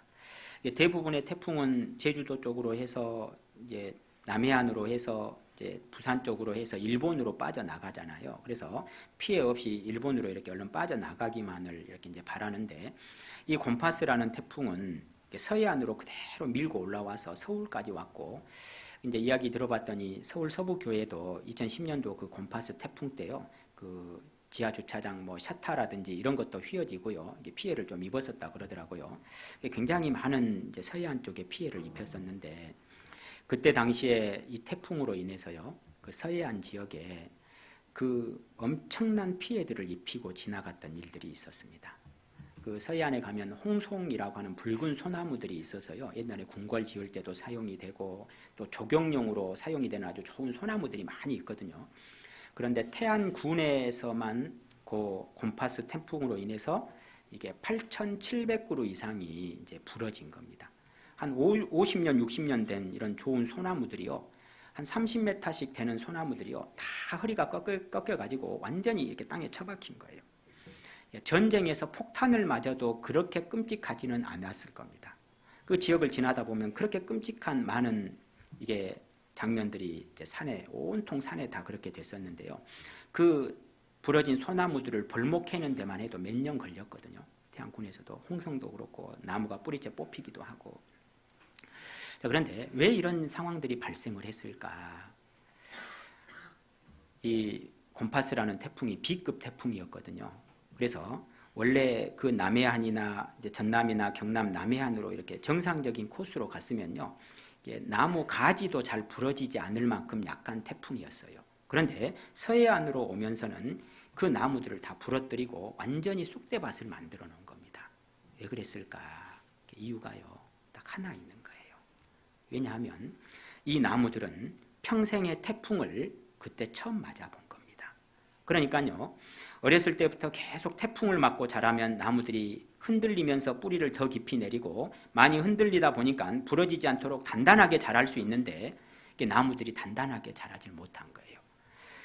지금까지는 좋았는데 엄청난 태풍이 오고 나니까 B급밖에 안 되는 태풍이었음에도 불구하고 그 나무들이 다 쓸데없는 땔감으로 전락하게 된 거예요.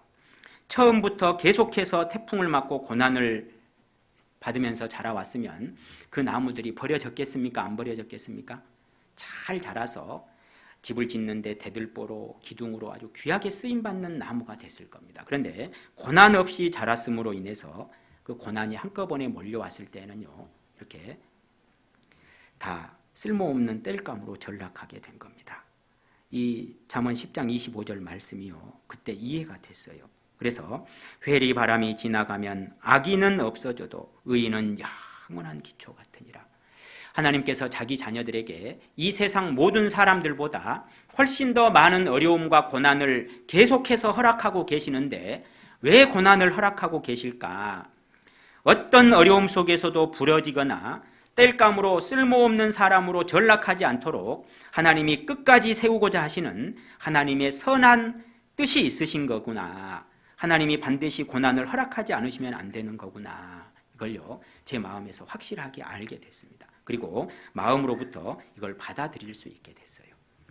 아무리 신앙이 연약한 사람에게라도 하나님이 고난을 허락하실 때, 저 사람을 세우고자 하시는 하나님의 선하신 뜻이 있으신 거구나. 하나님의 뜻을요, 이해하고 또 받아들일 수 있게 됐어요.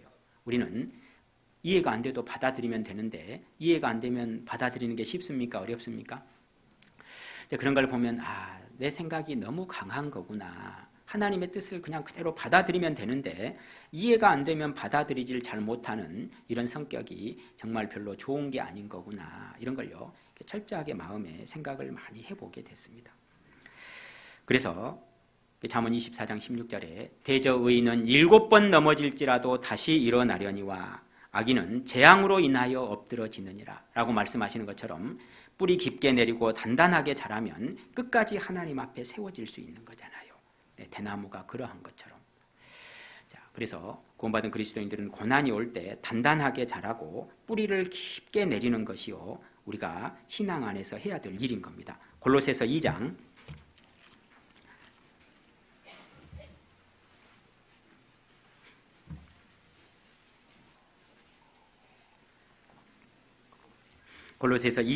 6절 말씀, 6절 7절 함께 읽겠습니다. 그러므로 너희가 그리스도 예수를 주로 받았으니 그 안에서 행하되 그 안에 뿌리를 박으며 세움을 입어 교훈을 받은 대로 믿음에 굳게 서서 감사함을 넘치게 하라. 우리가 힘들고 어려운 일이 있을 때 내가 살아가야 할 근본이 어디인지 반석 되신 예수 그리스도를 향해서 뿌리를 깊게 내려야 할 것을 철저하게 돌아보고 단단하게 성장해야 할 것을 마음에 생각하고요, 고난을 잘 받아들이고 그것을 이겨내는 것을 배우는 것이 우리가 마땅히 해야 할 우리 신앙의 길이 될 겁니다. 그리고 이 대나무 말씀드렸는데요, 이 대나무는 그렇게 바람이 불어도 뽑히는 대나무 없잖아요. 왜 안 뽑히는지 아셔요? 이 대나무 유연할 뿐만 아니라요, 대나무는 뿌리를 내릴 때 뿌리를 내리면 나무에서요, 뿌리를 이렇게 내리면서 이렇게 됐네. 뿌리를 내리면서 이렇게 뻗어 나가잖아요. 그런데 대나무는 요 밑둥에서요 사방으로 뿌리를 내립니다. 그리고 그 뿌리를 내리다가 옆으로 또 나가요. 이렇게. 그래서 이 대나무 뿌리가 얼마나 깊게 넓게 퍼지는지 모릅니다. 이 대나무 뿌리를 조사를 해보면요, 약 100m 정도씩 뿌리를 내리는 거예요. 그러니까요, 아무리 태풍이 와도요, 뽑히는 대나무가 없는 겁니다. 이 고난을 통해서 뿌리를 깊게 내릴 때 하나님 앞에 끝까지 세워질 수 있는 거예요. 고난이 오면 하나님이 나를 세워가시는 통로라는 사실을 우리가 잘 생각할 필요가 있고요. 고난을 통해서 우리가 배워지게 되는 것이 있는데 욥기 30장 한번 가보겠습니다. 29장부터 한번 가보겠습니다. 이 욥이라는 분이 정말 형통하게 하나님 앞에 열심히 잘 살았는데 이 고난이 왔을 때 이 욥 속에 있던 그 마음의 상태, 인격의 상태를 하나님이 고난을 통해서 다 보여주신 일이 있으셨어요. 욥이 죄가 있어서 고난 받으신 건 아니지만 그 고난을 통해서 욥의 마음의 상태를 하나님이 드러내 주신 일이 있으셨는데요. 욥기 29장 21절 보시면요. 욥기 29장 21절. 욥의 친구들이 욥에게 와서 너 뭔가 죄가 있으니까 하나님 앞에 벌 받는 게 아닐까 이런 얘기들을 했을 때 욥이 친구들에게 했던 말 중에 한 부분입니다. 무리는 내 말을 들으며 나의 가르치기를 잠잠히 기다리다가 내가 말한 후에 그들이 말을 내지 못하였었나니 나의 말이 그들에게 이슬같이 됨이니라. 그들이 나 바라기를 비같이 하였으며 입을 벌리기를 늦은 비 기다리듯 하였으므로 그들이 의지 없을 때에 내가 함소하여 동정하면 그들이 나의 얼굴빛을 무색하게 아니하였었느니라. 내가 그들의 길을 택하고 으뜸으로 앉았었나니. 함께 읽겠습니다. 왕이 군중의 거함도 같았고 애곡하는 자를 위로하는 사람도 같았었느니라. 욥이 친구들에게요, 자기가 이게 한참 잘 나갈 때 어떤 삶이었는지를 이야기를 하고 있는 겁니다. 그러면 욥이 자기 자신의 지나온 삶에 대해서 말씀하시는 이 내용을 들을 때 욥이 굉장히 겸손한 상태였던 것 같습니까? 마음이 좀 높은 상태인 것 같습니까? 파악이 잘 안 되시는 겁니까? 자, 욥이 이야기할 때요. 22절 보시면요. 22절. 내가 말한 후에 그들이 말을 내지 못하였었나니 나의 말이 그들에게 이슬같이 됨이니라. 그들이 나 바라기를 비같이 하였으며 입을 벌리기를 늦은 비 기다리듯 하였으므로. 이 말씀을 보니까 생각나는 성경 구절이 있으시죠? 출애굽기 32장에 나의 교훈은 내리는 비요, 이렇게 말씀하시면서 하나님의 말씀이 이슬이고 비라는 사실을 말씀하시면서 연한 풀 위에 가는 비요 채소 위에 단비로다 이렇게 말씀하셨는데 욥은 자기의 말을 지금 누구와 비교하고 있는 거예요? 하나님의 말씀과 비교하고 있는 거잖아요. 이게요, 욥이 죄가 있어서 고난받으신 건 아닌 거예요. 그런데 이런 상황을 생각해 보면 내 삶에서 고난을 겪을 때 내 속에 무엇이 들어있는지가 다 드러나게 돼 있는 겁니다. 그래서 30장 1절도 보시면요. 그러나 이제는 나보다 젊은 자들이 나를 기롱하는구나. 함께 읽겠습니다. 그들의 아비들은 나의 보기에 나의 양떼 지키는 뭐 중에도 둘만하지 못한 자니라. 이 말씀을 누가 하고 있다고요? 욥이라는 분이 이런 말씀을 했다는 게요, 진짜 이해가 안 되고 믿겨지지 않잖아요. 그런데 욥은 이런 말씀을 하고 있잖아요. 뭘 보여주시느냐 하면요, 고난을 겪고 트러블이 생기고 인간관계 속에서 문제가 생기고 여러 가지 어려움들을 겪고 살다 보면요, 내 속에 좋은 것이 들어있는지 올바르지 못한 것이 들어있는지가요, 다 드러나게 돼 있는 거예요. 내 인격의 실체가 그대로 드러나게 만드는 것이 고난이라는 것을 보여주고 계시는 거예요. 그래서 하나님 이렇게 말씀하시는 겁니다. 잠언 25장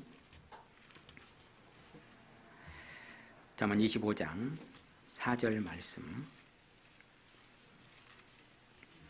잠언 25장 4절 말씀 함께 읽겠습니다. 은에서 찢기를 제하라. 그리하면 장색에 쓸만한 그릇이 나올 것이요. 하나님 앞에요, 우리는 정말 귀한 그릇입니다. 천지와 우주 만물을 창조하신 하나님 앞에 하나님의 형상대로 지음받은 정말 존귀하고 정말 좋은 그릇이에요. 그런데 그 좋은 그릇에 찢기가 있는 거예요. 은에서 찢기를 제하라. 그리하면 장색에 쓸만한 그릇이 나올 것이요. 하나님 앞에 정말 좋은 그릇으로 지음을 받게 될 거다. 우리가 고난을 겪을 때 내 인격이 얼마나 보잘것없는 존재인지를 하나님은 다 드러내 주시는 거예요. 왜? 그래야 정말 더 좋은 그릇을 하나님이 만들어 가실 수 있기 때문에 모든 악을 버리고 모든 죄를 다 버리고 하나님 앞에 정말 좋은 그릇을 하나님이 만들어 가실 수 있도록 나를 돌이킬 수 있는 과정이 하나님이 주시는 고난의 과정인 겁니다. 그래서 이런 과정들을 다 겪고 나면요, 시편 66편 한 군데만 더 보십시다. 시편 66편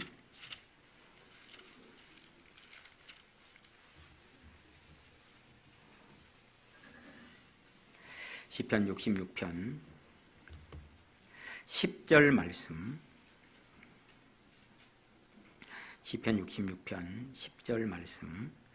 하나님이여 주께서 우리를 시험하시되 우리를 단련하시기를 은을 단련함 같이 하셨으며 11절 12절 함께 읽겠습니다. 우리를 끌어 그물에 들게 하시며 어려운 짐을 우리 허리에 두셨으며 사람들로 우리 머리 위로 타고 가게 하셨나이다. 우리가 불과 물을 통행하였더니 주께서 우리를 끌어내사 풍부한 곳에 들이셨나이다.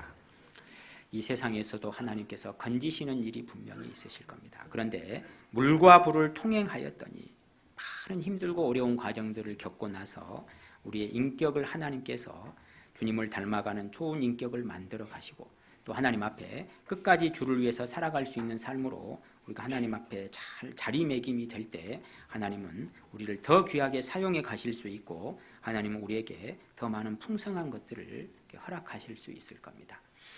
하나님께서 우리에게 고난을 주신 이유는 우리를 끝까지 세우시고 정말 더 귀한 그릇, 더 귀한 가치 있는 삶을 살게 하셔서 하나님 앞에 더욱더 영광스럽게 우리를 세우시려는 하나님의 정말 선하신 뜻이 있다는 사실을 생각하시고 이 고난을 회피하지 말고 끝까지 주님 인도하심을 따라서 복음과 함께 고난받는 삶을 잘 사시면 좋겠다 싶습니다. 함께 기도하시겠습니다. 주님 감사드립니다. 우리를 그토록 사랑하셔서 주님 걸어가신 그 고난의 길을 조금이나마 저희들도 맛볼 수 있도록 고난을 허락해 주심을 진정으로 감사를 드립니다. 우리 모든 성도님들 그 걸어가신 주님 사랑과 은혜를 생각하고 그 깊으신 하나님의 뜻을 생각하고 끝까지 주님을 따르고 복음과 함께 고난을 받으며 영혼을 구원함에 이르는 그 믿음을 가지고 끝까지 헌신하며 주를 위해서 살아갈 수 있도록 도와주시고 능력을 함께하여 주시옵소서. 영육 간의 강건함을 주시고 또 복음을 위해서 희생하고 헌신하고 살아가는 우리 모든 성도님들 그 가정과 심령 가운데 영육 간의 풍성하신 은혜를 베풀어 주셔서 모든 어려움을 능히 잘 감당하고 끝까지 복음을 위해서 수고하며 살아갈 수 있도록 협력하며 살 수 있도록 도와주시고 함께하여 주시옵소서. 우리를 사랑하시는 예수님 이름으로 기도드립니다. 아멘. 찬송가 507장 함께 부르시겠습니다. 찬송가 507장입니다.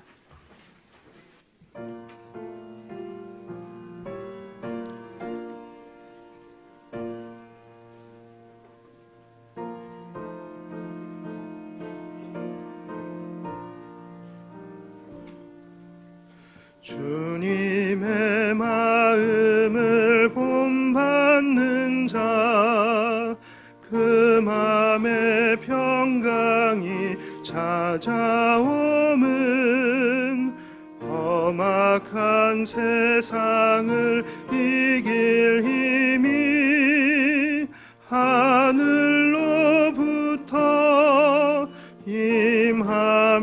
임함이로다. 주님의 마음 본받아 살면서 그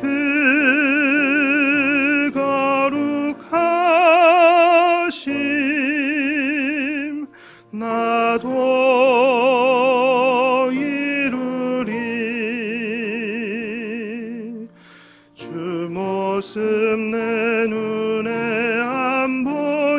부르짖으며 그 음성 내 귀에 안 들려도 내 영혼 날마다 주를 만나 신령한 말씀 늘 배우도다.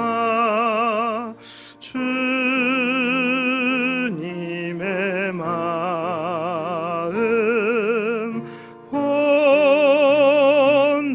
본받아 살면서 그 거룩하심 나도 이루리.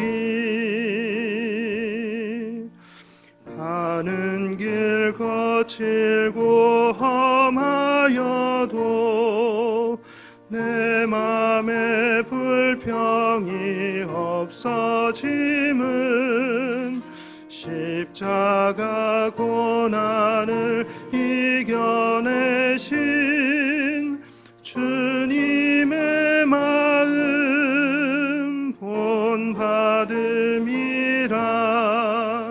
주님의 마음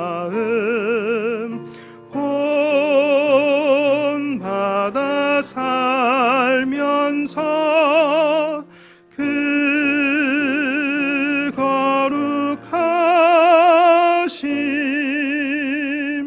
나도 이루리.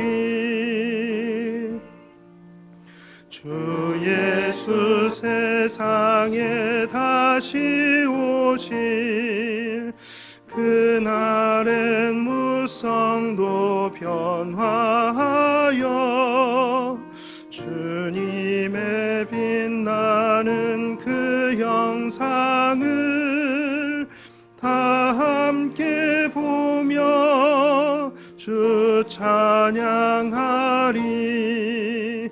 주님의 마음